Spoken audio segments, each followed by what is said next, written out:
Scrolling through TikTok and YouTube, you've probably noticed this viral editing trend. But have you ever wondered how to apply that same method to your photos? Well, no need to wonder anymore, because this tutorial has got you covered. Grab your device and let's jump right into the tutorial. First, open the CapCut app and add a photo.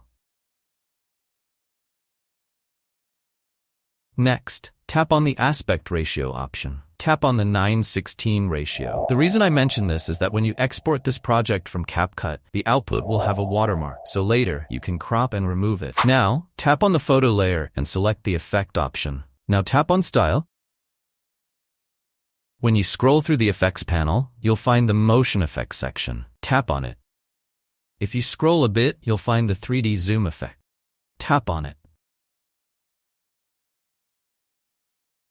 Once the effect is applied, you can see the photo zooming in 3D. Now, export the video in a resolution that matches the photo. From this point onward, I'll continue the tutorial using CapCut software. Don't worry, you can also do this with the app. Anyway, I imported all the videos into the software.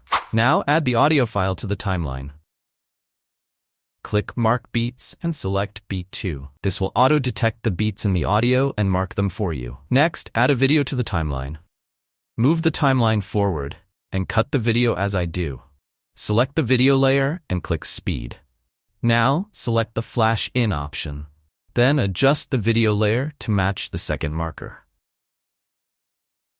Now right-click on the video layer and copy it. Next, paste it a little further down the timeline. Select the second video layer and click the reverse button. Remember to adjust every video layer to match the markers. Now select the second video layer again and go to Speed. This time, select the Flash Out option. When you play the video now, you'll see the photo zooming in and out. So this is how I edited all the video clips I have.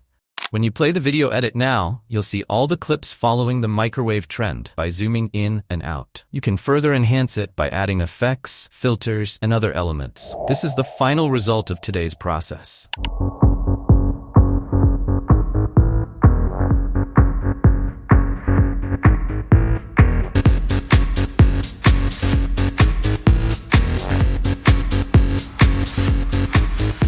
So I hope this video helped you learn something new and useful. I can't wait to bring you more exciting educational content soon. Until then, keep exploring, stay curious, and have a fantastic day.